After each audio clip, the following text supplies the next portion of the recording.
Ready sir, live ಹೋಗ್ತದೆ. Okay okay. Xi'an Kannada ವೀಕ್ಷಕರೇ, ಇವತ್ತಿನ ಸಂಜೆಯ ನೇರ ಪ್ರಸಾರದಲ್ಲಿ ಒಂದು ವಿಶೇಷ ಚರ್ಚೆ ತೆಗೆದುಕೊಳ್ತಾ ಇದೆ. ಅಂದ್ರೆ ಮಹಾರಾಷ್ಟ್ರ ಸ್ಥಳೀಯ ಚುನಾವಣೆಗೆ ಅಳಿಸಲಾಗದ ಶಾಯಿ ಒಂದು ದೊಡ್ಡ ಕಳಂಕವಾಗಿ ಪರಿಣಮಿಸಿದೆ. ಯಾಕೆಂದ್ರೆ ಅಳಿಸಲಾಗದ ಶಾಯಿ ಅನ್ನೋದು ಭಾರತದ ಚುನಾವಣಾ ವ್ಯವಸ್ಥೆಯಲ್ಲಿ ಅತ್ಯಂತ ಪ್ರಮುಖವಾದ ಪಾತ್ರ ವಹಿಸಿದೆ. ಮೈಸೂರು ಪೇಂಟ್ ಅಂಡ್ ವಾರ್ನಿಷ್ ಇದು ಮೈಸೂರಿನ ಒಂದು ಅತ್ಯಂತ ಪ್ರಮುಖವಾದ ಸಂಸ್ಥೆ. ಈ ಸಂಸ್ಥೆ ದಶಕಗಳಿಂದ ಭಾರತದ ಎಲ್ಲ ಹಂತದ ಚುನಾವಣೆಗಳಿಗೆ ತನ್ನ ಶಾಯಿಯನ್ನು ಪೂರೈಕೆ ಮಾಡ್ತಿತ್ತು. ಆದ್ರೆ ಈ ಮಹಾರಾಷ್ಟ್ರ ಸ್ಥಳೀಯ ಚುನಾವಣೆಯಲ್ಲಿ ಈ ಶಾಯಿಯನ್ನ ಪೂರೈಕೆ ಮಾಡಿಲ್ಲ, ಅವರು ತೆಗೆದುಕೊಂಡಿಲ್ಲ ಅನ್ನೋ ಆರೋಪ ಕೇಳಿ ಬರ್ತಾ ಇದೆ. ಮತ್ತು ಮಾರ್ಕರ್ ಪೆನ್ಗಳನ್ನ ಬಳಸಲಾಗ್ತದೆ ಅಂತ ಹೇಳಿ ಆರೋಪ ಕೇಳಿ ಬಂದಿದೆ. ಇದನ್ನ ಕುರಿತಂತೆ ಲೋಕಸಭೆ ವಿರೋಧ ಪಕ್ಷದ ನಾಯಕ ರಾಹುಲ್ ಗಾಂಧಿ ಕೂಡ ತಮ್ಮ ಆರೋಪಗಳನ್ನ ಮಾಡಿದ್ರು. ಈ ಹಿನ್ನೆಲೆಯಲ್ಲಿ ಕಾಂಗ್ರೆಸ್ನ ವಕ್ತಾರರಾಗಿರ್ತಕ್ಕಂಥ ಮತ್ತು ಮೈಸೂರು ಪೇಂಟ್ಸ್ ವಾರ್ನಿಷ್ ನ ಅಧ್ಯಕ್ಷರು ಆಗಿದ್ದಂತಹ ಎಚ್ ವೆಂಕಟೇಶ್ ಅವರನ್ನ ಮಾತಾಡ್ಸೋಣ. ನಮಸ್ಕಾರ ಸರ್. ನಮಸ್ಕಾರ ಸರ್. ನಮಸ್ತೆ. ಈಗ ತಾವು ಮಹಾರಾಷ್ಟ್ರ ಚುನಾವಣೆಯ ಫಲಿತಾಂಶ ನೋಡಿದೀರಾ ಮತ್ತು ಅಲ್ಲಿ ಚುನಾವಣೆ ವ್ಯವಸ್ಥೆಯನ್ನು ಕೂಡ ನೋಡಿದೀರಾ. ಮತ್ತೆ ಈ ಕುರಿತಂತೆ ರಾಹುಲ್ ಗಾಂಧಿ ಅವರು ಮಾಡಿದಂತಹ ಟ್ವೀಟ್ ಅನ್ನು ಕೂಡ ಗಮನಿಸಿದ್ರಿ. ನಾವು ಸಾಕಷ್ಟು ವರದಿ ಮಾಡಿದೀವಿ. ಸೊ ಈ ಅಳಿಸಲಾಗದ ಶಾಹಿಯ ವಿವಾದ ಇದು ಅಂದ್ರೆ ಅತ್ಯಂತ ಅಂದ್ರೆ ಉದ್ದೇಶಪೂರ್ವಕವಾಗಿಯೇ ಈ ಒಂದು ಇದನ್ನ ಕೋರ್ಸ್ ಅನ್ನೋ ಒಂದು ಖಾಸಗಿ ಸಂಸ್ಥೆಗೆ ಕೊಟ್ಟಿದ್ದಾರೆ. ಸೊ ಇದು ಎಷ್ಟು ಮಟ್ಟಕ್ಕೆ ಸರಿ ಅಥವಾ ಇದು ಕೊಡೋದಕ್ಕೆ ವ್ಯವಸ್ಥೆ ಇದೆಯಾ? ತಮ್ಗೀಗ ಅಲ್ಲಿ ಕೆಲಸ ಮಾಡಿದ್ರು ತಮ್ಗೇನ್ ಅನ್ಸುತ್ತೆ ಇದ್ರ ಬಗ್ಗೆ? ಭಾರತ ದೇಶದ ಚುನಾವಣಾ ಆಯೋಗ ಲೋಕಸಭೆ ಮತ್ತು ವಿಧಾನಸಭೆ ಚುನಾವಣೆಗಳಿಗೆ ಇದನ್ನ ಕಡ್ಡಾಯ ಮಾಡಿದೆ. ಆದರೆ ಸ್ಥಳೀಯ ಸಂಸ್ಥೆ ಚುನಾವಣೆಗಳಿಗೆ ಇದನ್ನ ಕಡ್ಡಾಯ ಮಾಡಿಲ್ಲ.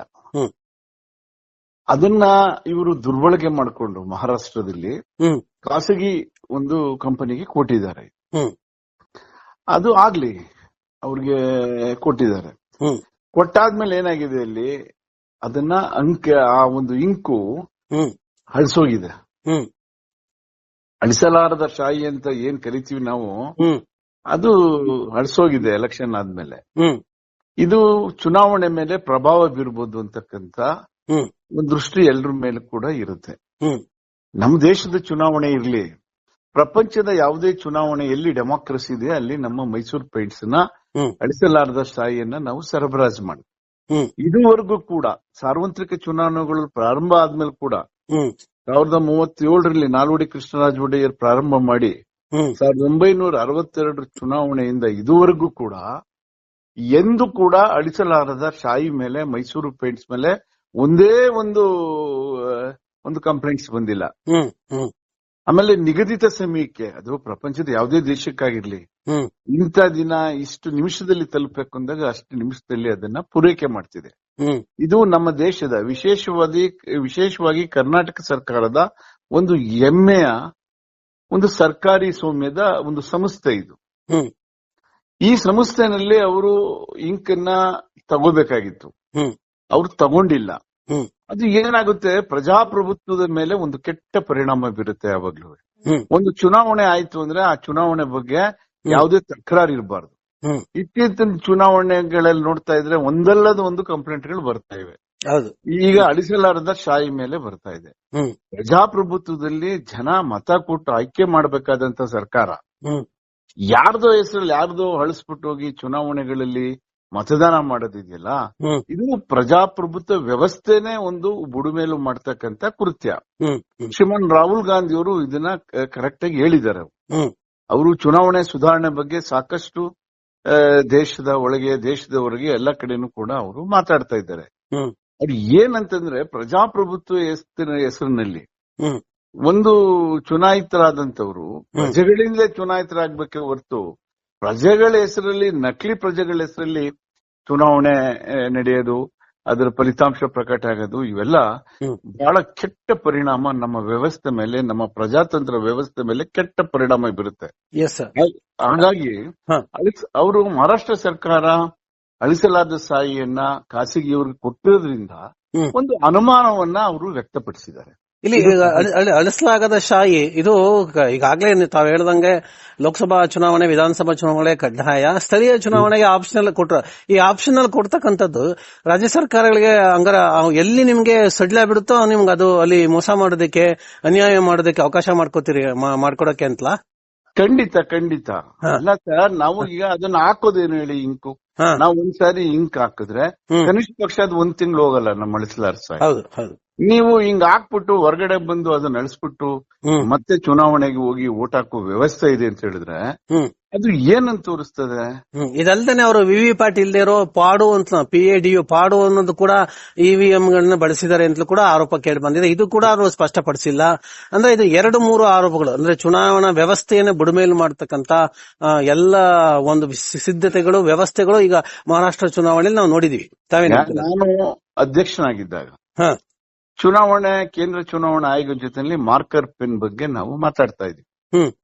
ಅವರು ನಮಗೆ ಮಾರ್ಕರ್ ಪೆನ್ ಮಾಡಿದ್ರೇನು, ಮಾರ್ಕರ್ ಪೆನ್ ಮಾಡಿದ್ರೆ ಇಂಕ್ ಉಳಿಯುತ್ತೆ, ಸಮಯ ಉಳಿಯುತ್ತೆ ಎಲ್ಲ ಅವ್ರು ಹೇಳಿದ್ರು. ಆದ್ರೆ ಇದುವರೆಗೂ ಕೂಡ ಚುನಾವಣಾ ಆಯೋಗ ತಮ್ಮ ಅಂತಿಮವಾದಂತ ತೀರ್ಮಾನ ತಗೊಂಡಿಲ್ಲ. ಏನಿದು ಮಾರ್ಕರ್ ಪೆನ್ ಏನಿದು, ಏನು ಅವ್ರೇನ್ ಹೇಳ್ತಾರೆ, ತಾವೇನ್ ಹೇಳ್ತಾರೆ ಅದಕ್ಕೆ? ಈ ಮಾರ್ಕರ್ ಪೆನ್ ಉಪಯೋಗಿಸ್ಲಿಕ್ಕೆ ಚುನಾವಣೆ ಆಯೋಗ ಇನ್ನ ಅನುಮತಿನೇ ಕೊಟ್ಟಿಲ್ಲ. ನಾವೆಲ್ಲ ಬ್ರಷ್ ಅಲ್ಲಿ ಹೊಡಿತೀವಿ ಇಂಕು. ಹೌದು, ಸಣ್ಣ ಬ್ರಷ್ ಅಲ್ಲಿ ತಾವು ಚುನಾವಣೆಯಲ್ಲಿ ಅದಕ್ಕೆ ಒಬ್ಬ ಸಿಬ್ಬಂದಿ ಇರ್ತಾರೆ, ಅದನ್ನ ಮಾರ್ಕ್ ಮಾಡ್ತಾರೆ. ಈ ಮಾರ್ಕರ್ ಪೆನ್ ಉಪಯೋಗಿಸಿರೋದು ಕೂಡ ಸಂಶಯಕ್ಕೆ ಎಡೆ ಮಾಡಿಕೊಟ್ಟಿದೆ. ಈ ಮಾರ್ಕರ್ ಪೆನ್ ಅಂದ್ರೆ ಈಗ ನಿಮ್ಗೆ ಅಳಿಸಲಾಗ ಇಂಡೆಲಿಬಲ್ ಇಂಕ್, ಈ ಇಂಡೆಲಿಬಲ್ ಇಂಕ್ ಹಾಕಿರೋ ಮಾರ್ಕರ್ ಪೆನ್ ಅಥವಾ ಅದು ಹೇಗದು, ಯಾವ ತರ? ಹೌದು, ಮಾರ್ಕರ್ ಪೆನ್ ಮೂಲಕ ಅವರು ಅಳಿಸಲಾರದ ಶಾಯಿಯನ್ನ ಕೈ ಗುರುತಾಗಿ ಅಪ್ಲೈ ಮಾಡಿದ್ದಾರೆ. ಅವರು ಗುರುತಾಗಿ ಅಪ್ಲೈ ಮಾಡಿದ್ದಾರೆ. ಆ ಮಾರ್ಕರ್ ಪೆನ್ ಅನ್ನ ಬಳಸ್ಬೇಕಾ ಬೇಡವಾ ಅಂತೇಳಿ ಈ ದೇಶದ ಚುನಾವಣಾ ಆಯೋಗನೇ ಇನ್ನ ತೀರ್ಮಾನ ಮಾಡಿಲ್ಲ. ಇವ್ರು ಯಾಕೆ ಮಾರ್ಕರ್ ಪೆನ್ ಅನ್ನು ಉಪಯೋಗಿಸ್ತಾರೆ? ಅಲ್ಲ, ಇದನ್ನ ಈಗ ಸಾಮಾನ್ಯವಾಗಿ ಚುನಾವಣೆ ಆಗೋದಕ್ಕೆ ಮುಂಚೆ ಏನೇನ್ ಮಾಡ್ತೀವಿ ಅಂತ ಹೇಳಿ ಚುನಾವಣಾ ಆಯೋಗ ಹೇಳುತ್ತೆ. ಇದು ರಾಜಕೀಯ ಪಕ್ಷಗಳಿಗೆ ಗೊತ್ತಿರ್ಲಿಲ್ವಾ ಅಥವಾ ಹೇಳಿರ್ಲಿಲ್ವಾ ಅಥವಾ ಈಗ ಈ ಚುನಾವಣೆ ಆದ್ಮೇಲೆ ಇವೆಲ್ಲ ಚರ್ಚೆ ಆಗ್ತಾ ಇದೆ? ಅಂದ್ರೆ ಇದು ಹೇಗೆ ಇದು? ಅದು ಕೇಳಿ, ಚುನಾವಣೆ ಆದ್ಮೇಲೆ ತಾನೇ ಗೊತ್ತಾಗೋದು ಇಂಕು ಅದು ಅಳಿಸೋಗಿದೆ ಅಂತ ಹೇಳಿ. ಇಂಕ್ ಅಳಿಸೋದ್ಮೇಲೆ ಈ ಚರ್ಚೆನ ರಾಹುಲ್ ಗಾಂಧಿ ಅವರು ಮತ್ತೆ ಇನ್ನಿತರರು ಕೂಡ ಇದನ್ನ ಧ್ವನಿಗೂಡಿಸಿದ್ದಾರೆ. ಅಲ್ಲ, ಈಗ ಸಾಮಾನ್ಯವಾಗಿ ಚುನಾವಣಾ ಆಯೋಗ ಅಂದ್ರೆ ರಾಜ್ಯ ಚುನಾವಣಾ ಆಯೋಗ ಆಗಿರ್ಬೋದು ಅಥವಾ ಕೇಂದ್ರ ಚುನಾವಣಾ ಆಯೋಗ ಆಗಿರ್ಬೋದು, ಅವ್ರು ಏನ್ ಮಾಡ್ತಾರೆ, ರಾಜಕೀಯ ಪಕ್ಷಗಳ ಜೊತೆ ಸಭೆಗಳು ಮಾಡ್ತಾರೆ, ಎಲ್ಲಾ ಹಂತದಲ್ಲೂ ಸಭೆ ಮಾಡ್ತಾರೆ. ಹೌದು, ಈ ಚುನಾವಣಾ ಪ್ರಕ್ರಿಯೆ ಬಗ್ಗೆ ಕ್ಯಾಲೆಂಡರ್ ಆಫ್ ಇವೆಂಟ್ಸ್ ಇಂದ ಹಿಡಿದು ಪ್ರತಿಯೊಂದು ನಡಾವಳಿ ಬಗ್ಗೆನೂ ಕೂಡ ಕೋಡ್ ಆಫ್ ಕಂಡಕ್ಟ್ ಬಗ್ಗೆ ಮತ್ತು ಪ್ರೊಸೆಸ್ ಬಗ್ಗೆ ಅಭ್ಯರ್ಥಿಗಳಿಗೆ ರಾಜಕೀಯ ಪಕ್ಷಗಳಿಗೆ ಹೇಳ್ತಾ ಇರ್ತಾರೆ. ಸೊ ಇದನ್ನ ಮೊದಲೇ ಹೇಳಿರ್ಲಿಲ್ವಾ, ನಾವು ಮಾರ್ಕರ್ ಪೆನ್ ಬಳಸ್ತಾ ಇದೀವಿ, ನಾವು ಈ VVPAT ಇರೋ ಮೆಷಿನ್ ಬಳಸಲ್ಲ, ಈ ತರ ಎಲ್ಲ ರಾಜಕೀಯ ಪಕ್ಷಗಳಿಗೆ ಹೇಳಿದ್ರಾ ಅಥವಾ ನಂತರ ಗೊತ್ತಾಗಿದೆ? ರಾಜ್ಯ ಚುನಾವಣಾ ಆಯೋಗ ಸುಮೋಟೋ ತೀರ್ಮಾನ ತಗೊಂಡಿದೆ. ಈಗ ತೊಗೊಳಕ್ ಬರುತ್ತಾ? ಈಗ ತಗೊಂಡಿದೆ, ಅದು ತೊಗೊಳಕ್ ಬರುತ್ತಾ? ಕಾನೂನು ಮಾನ್ಯತೆ ಇದೆಯಾ? ಇಲ್ಲ. ಅಂದ್ರೆ ಕಾನೂನು ವಿರುದ್ಧವಾಗಿ ಹೇಗೆ ಚುನಾವಣೆ ನಡೆಸ್ತಾರೆ ಇವರು? ಕಾನೂನಿಗೆ, ಯಾಕೆಂದ್ರೆ ಮಾರ್ಕರ್ ಪೆನ್ ಅನ್ನ ಕೇಂದ್ರ ಚುನಾವಣಾ ಆಯೋಗನೇ ಒಪ್ಕೊಂಡಿಲ್ಲ, ಇನ್ನ ಮಾನ್ಯತೆ ಕೊಟ್ಟಿಲ್ಲ. ಅದ್ರ ಬಗ್ಗೆ ಬಹಳಷ್ಟು ಕಂಪನಿಗಳಿಂದ ಇನ್ನೊಂದ್ರಿಂದ ಅದರಿಂದ ಸಾಧ್ಯತೆ ಬಾಧ್ಯತೆಗಳ ಬಗ್ಗೆ ಚರ್ಚೆ ನಡೀತಾ ಇದೆ.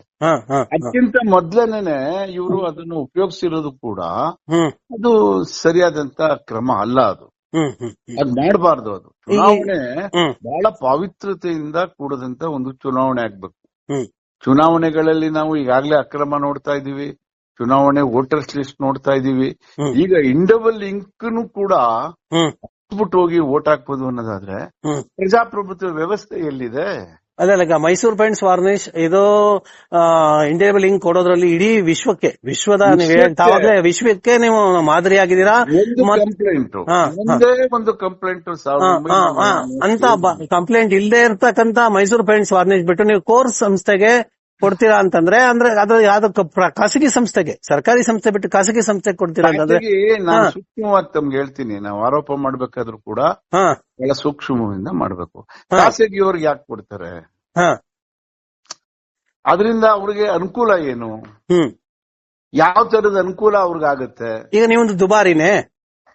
ಅದಕ್ಕೆ ನಾನು ಹೇಳ್ತೀನಿ, ಈ ಒಂದು ಸ್ಕ್ಯಾಂಡಲ್ ಏನಿದೆ ಮಹಾರಾಷ್ಟ್ರದಲ್ಲಿ ಇಂಡಬಲ್ ಲಿಂಕ್ ಬಗ್ಗೆ, ಏನು ಮಾರ್ಕರ್ ಪೆನ್ ಬಗ್ಗೆ, ಖಾಸಗಿ ಕಂಪನಿ ಕಾರ್ಖಾನೆ ಕೊಟ್ಟಿರೋ ಬಗ್ಗೆ, ಇದು ಸುಪ್ರೀಂ ಕೋರ್ಟ್ ನ್ಯಾಯಮೂರ್ತಿಗಳಿಂದ ತನಿಖೆ ಆಗ್ಬೇಕು. ಅಲ್ಲಲ್ಲ, ಈಗ ಪ್ರಶ್ನೆ ಇರೋದು ಬಹಳ ಚೆನ್ನಾಗಿದೆ, ನೀವು ಕೇಳಿ ಎತ್ತಿರೋದು. ನಾವು ಈಗ ಈ ಇಂಡೇಬಲ್ ಲಿಂಕ್ ನೀವು ಕೊಡ್ತಕ್ಕಂಥದ್ದು ದುಬಾರಿನ, ಅವ್ರು ಕೊಟ್ಟರೆ ಸಸ್ತನಾ ಅಥವಾ ಏನದು? ಯಾಕೆ ಅವ್ರಿಗೆ ಕೋರ್ಸ್ ಸಂಸ್ಥೆ ಇಂಕ್ ಬೇಕು ಅವ್ರಿಗೆ?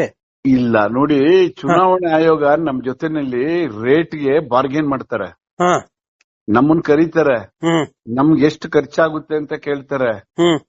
ಅರ್ಥ ಆಯ್ತಾ? ಅದೆಲ್ಲ ಚರ್ಚೆ ಮಾಡಿ ಅವರು ಒಂದು ರೇಟ್ ಫಿಕ್ಸ್ ಮಾಡ್ತಾರೆ. ಅದನ್ನ ನಾವು ಆ ರೇಟ್ಗೆ ನಾವು ಸಪ್ಲೈ ಮಾಡ್ತೀವಿ. ಹ್ಮ್ ನಮ್ಮೆಲ್ಲಾ ಖರ್ಚು ವೆಚ್ಚಗಳು, ನಮ್ಮ ನೌಕರರು ಹಿತ ಎಲ್ಲಾನು ದೃಷ್ಟಿಯಲ್ಲಿ ಇಟ್ಕೊಂಡು ಇಷ್ಟು ರೇಟ್ ಅಂತ ಕಂಪ್ಲೇಂಟ್ ಮಾಡ್ತೀವಿ. ಅದು ₹1 ಕೂಡ ಸೋರಿಕೆ ಆಗಲ್ಲ. ಏನೇ ಆದಾಯ ಬಂದ್ರು ಕೂಡ ಅದು ಸರ್ಕಾರದ ಅಕೌಂಟಲ್ಲಿ ಇರ್ತದದು. ಖಾಸಗಿಯವ್ರಿಗೆ ಲೆಕ್ಕಕ್ಕೆ ಬಂದ್ರೆ ಏನಾಗುತ್ತೆ, ಅಥವಾ ನನ್ನ ಮೂಲ ಉದ್ದೇಶ ತಾವು ಕರೆಕ್ಟ್ ರೈಸ್ ಮಾಡಿದಿರಿ, ಖಾಸಗಿಯವ್ರಿಗೆ ಕೊಡೋ ಉದ್ದೇಶ ಏನು ಅದೇ ಲಾಭ ಆಗುತ್ತಾ ನಷ್ಟ ಆಗುತ್ತಾ ಅಥವಾ ಬೇರೆ ಏನು, ಯಾವ ತರ ಲಾಭ, ಹಣಕಾಸು ಏನಿದೆ ಅದ್ರಲ್ಲಿ? ಹೌದೌದೌದು, ಹಿತಾಸಕ್ತಿ ಏನ್ ಹಿತಾಸಕ್ತಿ ಇದೆ ಅದ್ರಲ್ಲಿ. ಈಗ ಯಾಕಂದ್ರೆ ಇಲ್ಲಿ ಈಗ ಆಯ್ತಪ್ಪ ನೀವ್ ಹೇಳ್ದಂಗೆ ಕಳತನ ಆಗಿಲ್ಲ ಅಥವಾ ಏನೋ ಆಗಿಲ್ಲ ಅಂತ ಇಟ್ಕೊಂಡ್ರು ಖಾಸಗಿಯವರು ಕೂಡ ಉದ್ದೇಶ ಏನು ಇಲ್ಲ, ಇದನ್ನ ರಾಜಕೀಯ ಪಕ್ಷಗಳು ಪ್ರಶ್ನೆ ಮಾಡಿದಾರ, ಇದನ್ನ ಈಗ ಕೋರ್ಟ್ಗೆ ಹೋಗ್ತಾರ, ಏನ್ ಮಾಡ್ತಾರ? ಇದು ಈಗ ರಾಹುಲ್ ಗಾಂಧಿ ಅವರು ಇದ್ರ ಬಗ್ಗೆ ಚರ್ಚೆ ಮಾಡಿದ್ದಾರೆ, ಸಾರ್ವಜನಿಕ ಗಮನಕ್ಕೆ ತಂದಿದ್ದಾರೆ.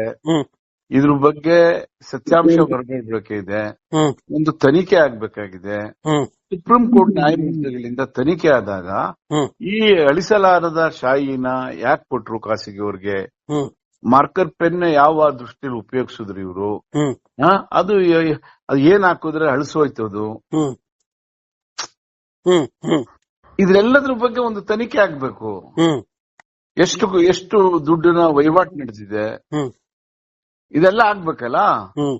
ಅದು ಈಗ ಅಲ್ಲಿಯ ರಾಜ್ಯ ಚುನಾವಣಾ ಆಯುಕ್ತರು, ಮಹಾರಾಷ್ಟ್ರ ರಾಜ್ಯ ಚುನಾವಣಾ ಆಯುಕ್ತರು ತನಿಖೆಗೆ ಆದೇಶ ಮಾಡ್ತೀವಿ ಅಂತ ಹೇಳಿದ್ದಾರೆ. ಅದನ್ನು ಕುರಿತಂತೆ ಬೆಂಗಳೂರು, ಅಲ್ಲಿಯ ಮುಂಬೈ ಮಿರರ್ ಕೂಡ ರಿಪೋರ್ಟ್ ಮಾಡಿದೆ. ಸೊ ಈಗ ನಿಮ್ಗೆ ಚುನಾವಣೆ ಆಗೋಯ್ತು, ಫಲಿತಾಂಶ ಬಂದೋಯ್ತು, ಈಗ ನೀವು ತನಿಖೆ ಮಾಡಿ ಇದೆಲ್ಲ ಮಾಡಿ ನೀವು ಫಲಿತಾಂಶನ ನೀವು ವಾಪಸ್ ತೆಗೆದುಕೊಳ್ಳಕ್ಕಾಗಲ್ಲ. ಈ ರೀತಿಯ ಅಕ್ರಮಗಳು, ಇದನ್ನ ಚುನಾವಣಾ ಅಕ್ರಮ ಅಂತಲೇ ಪರಿಗಣಿಸಬೇಕಾಗುತ್ತೆ. ತಾವೇನ್ ಹೇಳ್ತೀರಾ ಇದನ್ನ? ವಾಪಸ್ ತಗೊಳಕ್ಕಾಗಲ್ಲ ಅಂತ ನೀವ್ ಹೇಳಕ್ಕಾಗಲ್ಲ. ಹಾ ಯಾಕೆಂದ್ರೆ ಅಗ್ರೀವ್ಡ್ ಪಾರ್ಟಿ ಯಾರೇ ಇದ್ರು ಕೂಡ ನ್ಯಾಯಾಲಯದ ಮೊರೆ ಹೋಗಕ್ಕೆ ಈಗ್ಲೂ ಅವಕಾಶಗಳಿವೆ. ಅರ್ಥ ಆಯ್ತಾ? ಯಾವ್ದೋ ಒಂದು ಬೂತ್ ನಲ್ಲಿ ಇಷ್ಟು % ಫೇಕ್ ಮತದಾನ ಆಗಿದೆ ಅಂತ ಹೇಳಿದ್ರೆ ಸೊ ಅವರು ನ್ಯಾಯಾಲಯದಲ್ಲಿ ಪ್ರಶ್ನೆ ಮಾಡ್ತಾರೆ, ನನ್ನ ಬೂತ್ ಅಲ್ಲಿ ನಾನು 20 ಓಟಲ್ಲಿ ನಾನು ಸೋತಿದ್ದೀನಿ, ಬಟ್ ಇಷ್ಟು ಜನ ಅಕ್ರಮವಾಗಿ ಮತದಾನ ಮಾಡಿದ್ದಾರೆ, ಮತದಾನ ಮಾಡಿರೋದಕ್ಕೆ ನನ್ನಲ್ಲಿ ಸಾಕ್ಷಿ ಇದೆ, ನಾನು ನಿಮ್ಗೇನು ಈ ನ್ಯಾಯಾಲಯಕ್ಕೆ ಏನು ದಾಖಲೆಗಳು ಬೇಕು ಅದು ಒದಗಿಸ್ತೀನಿ ಅಂದಾಗ ಅದು ಕಾನೂನು ತನ್ನದೇ ಆದಂತ ಕ್ರಮ ತಗೋಬೇಕಲ್ಲ, ತಗೊಳುತ್ತೆ. ಎಲೆಕ್ಷನ್ ನಲ್ಲಿ ಗೆದ್ದವ್ರ ಮನೆಗೆ ಹೋಗಿಲ್ವಾ ಸ್ವಾಮಿ? ಹೌದು. ಅಲ್ಲ, ಈ ಇಂಡೆಲಿಬಲ್ ಇಂಕ್ ಅನ್ನ ನಿಮ್ಮನ್ ಬಿಟ್ಟು, ಅಂದ್ರೆ ಮೈಸೂರು ಪೇಂಟ್ಸ್ ಅಂಡ್ ವಾರ್ನಿಷ್ ಬಿಟ್ಟು ಬೇರೆ ಕಂಪನಿಗಳಿಗೆ ಕೊಟ್ಟರು ಇದೇ ಪ್ರಥಮ ಘಟನೆ ಅಥವಾ ಹಿಂದೆ ಏನಾದ್ರು ಕೊಟ್ಟಿದಾರ ಈ ತರ? ಇದೇ ಫಸ್ಟ್ ನನಗೆ ಗೊತ್ತಿರೋ ಮಟ್ಟಿಗೆ ಇದು ಪ್ರಥಮ ಘಟನೆ ಈ ರೀತಿ ಇಂಕ್ ಅಳಿಸೋಗಿದೆ ಅನ್ನೋದು. ಅಲ್ಲ, ಇದೇ ಪ್ರಥಮ ಘಟನೆ ಮತ್ತೆ ಇದೇ ಕೊನೆ ಘಟನೆ ಆಗ್ಬೇಕು ಕೂಡ. ಕೊನೆ ಘಟನೆ ಆಗ್ಬೇಕಿದು. ಮತ್ತೆ ಸರ್, ಈಗ ಯಾಕೆಂದ್ರೆ ಈಗ ಕರ್ನಾಟಕದಲ್ಲಿ ಈಗ ಬೆಂಗಳೂರು ಗ್ರೇಟರ್ ಬೆಂಗಳೂರು ಪಾಲಿಕೆ ಚುನಾವಣೆ ಬರ್ತಾ ಇದೆ, ಸ್ಥಳೀಯ ಚುನಾವಣೆಗಳಾಗ್ತವೆ. ಸೊ ಈ ಚುನಾವಣೆಗಳು ಕೂಡ ಇಲ್ಲಿ ಕೂಡ ಚುನಾವಣಾ ಆಯೋಗ ಈಗ ಮತ್ತೆ ಮಹಾರಾಷ್ಟ್ರದ ಪ್ರಯೋಗ ಮಾಡಕ್ ಹೋಗ್ಬಿಟ್ರೆ ಸೊ ಇಲ್ಲಿ ನೀವೆಲ್ಲ ಸುಮ್ನೆ ಇರಕ್ಕಾಗತ್ತಾ ಅಥವಾ ಏನು ಸುಮ್ನೆ ಇರ್ತೀರಾ? ಕರ್ನಾಟಕ ಸರ್ಕಾರದಲ್ಲಿ ಆ ತರ ಆಗೋದಿಲ್ಲ. ಕರ್ನಾಟಕದಲ್ಲೇ ಇದು ತಯಾರಾಗೋದ್ರಿಂದ ಕರ್ನಾಟಕದ ಒಂದು ಸರ್ಕಾರದ ಒಂದು ಕಂಪನಿ ಆಗಿರೋದ್ರಿಂದ ಇದು. ಯಾಕೆಂದ್ರೆ ವಿರೋಧ ಪಕ್ಷದ ನಾಯಕರು ಅಶೋಕ್ ಹೇಳಿದರೆ ನಾವು ಮುಂಬೈನ ಮಾದರಿಯಲ್ಲಿ ನಾವು ಗೆಲ್ತೀವಿ ಇಲ್ಲಿ ಅಂತ ಹೇಳಿದ್ದಾರೆ. ಅದಕ್ಕೆ ಮುಂಬೈ ಮಾದರಿ ಅಂದ್ರೆ ಅಳಿಸಲಾಗದ ಶಾಯಿಯನ್ನ ಅಲ್ಲಿಂದ ತರಿಸ್ಕೊಂಡು ಇಲ್ಲಿ ಏನೋ ಚುನಾವಣೆ ಮಾಡೋ ವ್ಯವಸ್ಥೆಯನ್ನ ಮಾಡ್ಕೊಳ್ತಾರ, ನೀವೆಲ್ಲ ಸುಮ್ನೆ ಇರ್ತೀರಾ ಅಂತ.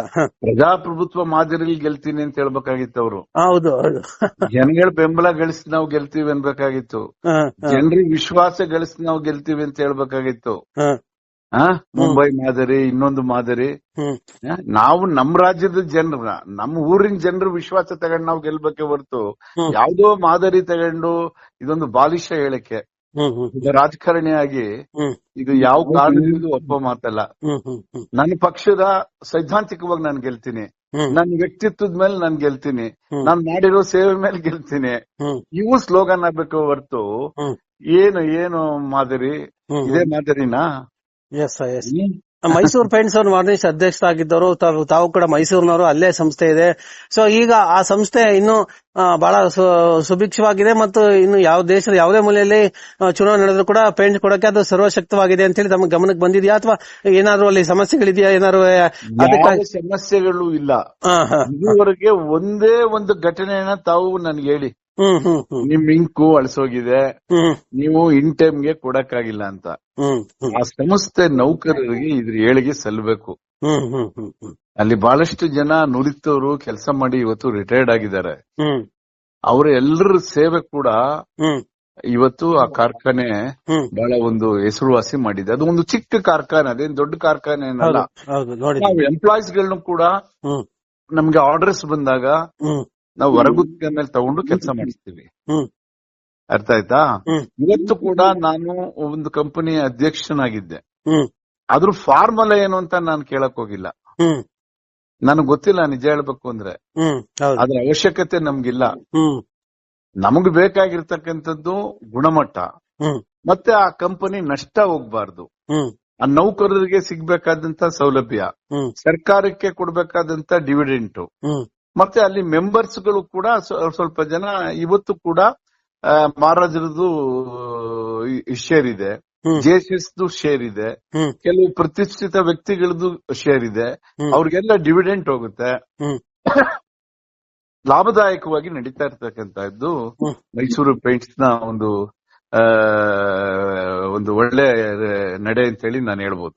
Yes sir. ಇವತ್ತು ಕಾರ್ಖಾನೆಗಳನ್ನ ನಡೆಸೋದ್ ಕಷ್ಟ ಇದೆ. ಹ್ಮ್ ಹ್ಮ್ ಅಂತದ್ರಲ್ಲಿ ಗುಣಮಟ್ಟವನ್ನ ಕಾಪಾಡಿಕೊಂಡು ನಿರಂತರವಾಗಿ ಬರ್ತಾ ಇದೆಯಲ್ಲ, ಹ್ಮ್ ಅದು ಮೈಸೂರಿನ ಹೆಮ್ಮೆ, ಕರ್ನಾಟಕದ ಹೆಮ್ಮೆ, ಭಾರತದ ಹೆಮ್ಮೆ, ಹ್ಮ್ ನಮ್ಮ ದೇಶಕ್ಕೆ ಒಂದು ಕೀರ್ತಿ ಅದು. ಆ ಎಸ್ ಸಂಸ್ಥೆ ಎಸ್ ಸೊ ಮೈಸೂರು ಶಾಹಿಯನ್ನೇ ಎಲ್ಲಾ ಚುನಾವಣೆ ಬಳಸಬೇಕು, ಒಂದು ಬದಲಾವಣೆ ಮಾಡತಕ್ಕಂಥ ಪ್ರಯತ್ನವನ್ನ ಚುನಾವಣೆ, ರಾಜ್ಯ ಚುನಾವಣೆ ಆಗೋದು, ದೇಶ ಚುನಾವಣೆ ಯಾವುದೇ ಕೂಡ ಪ್ರಯತ್ನ ಮಾಡಬಾರ್ದು. ಹಾ, ಅದಕ್ಕೆ ಇನ್ನ ಸಲಹೆಗಳನ್ನ ಕೊಟ್ಟು ಹ್ಮ್ ಆ ಕಾರ್ಖಾನೆ ಮತ್ತೆ ಮಾಡರ್ನೈಸ್ ಮಾಡಿ, ಮತ್ತಷ್ಟು ಉದ್ಯೋಗ ಸೃಷ್ಟಿ ಮಾಡಿ, ಹ್ಮ್ ಹ್ಮ್ ಅದನ್ನ ಹೆಚ್ಚು ಜನಕ್ಕೆ ತಲುಪೋ ದಿಕ್ಕಿನಲ್ಲಿ ಸರ್ಕಾರಗಳು ಕೂಡ ಯೋಚನೆ ಮಾಡಬೇಕು. ಹ್ಮ್. ಆ ದಿಕ್ಕಿನಲ್ಲಿ ಚುನಾವಣೆ ಆಯೋಗ ಕೂಡ ಯೋಚನೆ ಮಾಡಬೇಕು. Yes sir yes. ಯಾಕೆಂದ್ರೆ ಹ್ಮ್ ಸರ್ಕಾರಿ ಸ್ವಾಮ್ಯದ ಸಂಸ್ಥೆಗಳಿಗೆ ಅಕೌಂಟಬಿಲಿಟಿ ಇರುತ್ತೆ. ಹ್ಮ್ ಖಾಸಗಿಯವರಿಗೆ ಏನ್ ಅಕೌಂಟಬಿಲಿಟಿ ಇರುತ್ತೆ ಅವ್ರಿಗೆ? ಹ್ಮ್ ಹ್ಮ್ ಈಗ ಇಂಕ್ ಸಪ್ಲೈ ಮಾಡಿದ್ರು ಬಿಲ್ ಮಾಡಿಸ್ಕೊತಾರೆ, ಅವ್ರು ಹೋಗ್ತಾರೆ ಅವರು. ಹ್ಮ್ ಹ್ಮ್ ಇಲ್ಲ ಹಂಗಾಗಲ್ಲ. ಇಲ್ಲ ಹಂಗಲ್ವಲ್ಲ. ಹೌದು. Is a government officer, MD, hmm ಹೌದು. ಜನರಲ್ ಮ್ಯಾನೇಜರ್, MD ಹೌದು. Hmm chemist, hmm they are all the government employees. Hmm hmm hmm yes sir. ಬಹಳ ಎಲ್ಲ ಒಳ್ಳೆ ಬಹಳ ಮಾನದಂಡಗಳನ್ನ ಮತ್ತು ಅಲ್ಲಿಯ ಕೋಡ್ ಆಫ್ ಕಂಡಕ್ಟ್ ಅನ್ನು ಕೂಡ ಹೇಳಿದೀರಾ. ಸೊ ಇಂತ ಒಂದು ಸಂಸ್ಥೆಯ ಶಾಹಿಯನ್ನು ಬಿಟ್ಟು ಪ್ರತ್ಯೇಕ ಖಾಸಗಿ ಸಂಸ್ಥೆಯ ಖಾಸಗಿ ಶಾಹಿಯನ್ನ ಪಡ್ಕೊಂಡಿರೋದೇ ಒಂದು ಅನುಮಾನಾಸ್ಪದ. ಇದ್ರ ಬಗ್ಗೆ ವಿಚಾರಣೆ ಆಗ್ಬೇಕು. ಹೇಳೋದು ಖಾಸಗಿ ಕಂಪನಿಯಲ್ಲಿ ಯಾಕೆ ಪರ್ಚೇಸ್ ಮಾಡಿದ್ರು? ಮಾರ್ಕರ್ ಪೆನ್ ಅನ್ನ ಚುನಾವಣಾ ಆಯೋಗನೇ ಇನ್ನು ಅಧಿಕೃತವಾಗಿ ಘೋಷಣೆ ಮಾಡದೇ ಇರುವಾಗ ಇವ್ರು ಯಾಕೆ ಅದನ್ನ ಅಡಾಪ್ಟ್ ಮಾಡ್ಕೊಂಡ್ರು? ಆಮೇಲೆ ಸಪ್ಲೈ ಮಾಡಿದ್ರು ಕೂಡ ಆಯ್ತು, ಮಾಡಿದ್ದಾರೆ, ಇದಕ್ಕಿಂತ ಒಳ್ಳೆ ಕಂಪನಿ ಅದು, ಬಹಳ ಶ್ರೇಷ್ಠ ಅಂತ ಅಸ್ಯೂಮ್ ಮಾಡೋಣ ನಾವು ಅದನ್ನ. ಆದ್ರೆ ಯಾಕೆ ಹೋಯ್ತು? ಓಟ್ ಹಾಕ್ಬಿಟ್ಟು ಬಂದು ಹಿಂಗ ಅಂದ ತಕ್ಷಣನೇ ಹಿಂಗ್ ಹೋಗೋದಾಗ್ಬಿಟ್ರೆ ಗುರ್ತು ಯಾಕೆ ಹಾಕ್ಬೇಕು? ಅಕ್ರಮ ತಡಿಬೇಕು ಅಂತಲೇ ಅದನ್ನ ಗುರ್ತು ಹಾಕದ್. ನೀವು ಅಕ್ರಮ ಮಾಡಕ್ಕೆ ಖಾಸಗಿಯವ್ರಿಗೆ ಕೊಟ್ರೆ, ಅಕ್ರಮ ಮಾಡಕ್ಕೆ ಖಾಸಗಿಯವ್ರಿಗೆ ಕೊಟ್ರೆ ಪ್ರಜಾಪ್ರಭುತ್ವ ಎಲ್ಲಿ ಉಳಿತದೆ? ಈಗಾಗ್ಲೇ ಪ್ರಜಾಪ್ರಭುತ್ವದ ಬಗ್ಗೆ ಬಹಳ ಜನ ಆಸಕ್ತಿ ಕಳ್ಕೊತಾ ಇದ್ದಾರೆ. ಇವತ್ತಿನ ವೋಟಿಂಗ್ ಪ್ಯಾಟರ್ನ್ ಇರ್ಬೋದು, ಇವತ್ತಿನ ಚುನಾವಣೆ ವ್ಯವಸ್ಥೆ ಇರ್ಬೋದು, ಇವತ್ತಿನ ಮತದಾರರ ಪಟ್ಟಿ ಇರ್ಬೋದು, ಬಹಳ ಗೊಂದಲ ಆಗ್ತಾ ಇದೆ. ಇದನ್ನ ಬಹಳ ಸರಳೀಕರಣ ಮಾಡಿ ಚುನಾವಣೆಯಲ್ಲಿ ಹೆಚ್ಚು ಜನ ಪಾರ್ಟಿಸಿಪೇಟ್ ಆಗೋ ತರ ಮಾಡಿ ಯೋಗ್ಯರು ಚುನಾವಣೆಗಳಲ್ಲಿ ಗೆಲ್ಬೇಕೇ ಹೊರತು ಅಕ್ರಮಗಳ ಮೂಲಕ ಚುನಾವಣೆ ಮಾಡಿದ್ರೆ ಆ ಸರ್ಕಾರನೂ ಕೂಡ ಅಕ್ರಮವಾಗಿ ನಡೀತದೆ ಅನ್ನೋದಕ್ಕೆ ಅಂತ ನಾವ್ ಹೇಳ್ಬೋದು ಅಷ್ಟೇ. Yes yes. Thank you sir, ಮಾತನಾಡಿಕ್ ಧನ್ಯವಾದಗಳು. ನಮಸ್ಕಾರ. Thank you very much sir.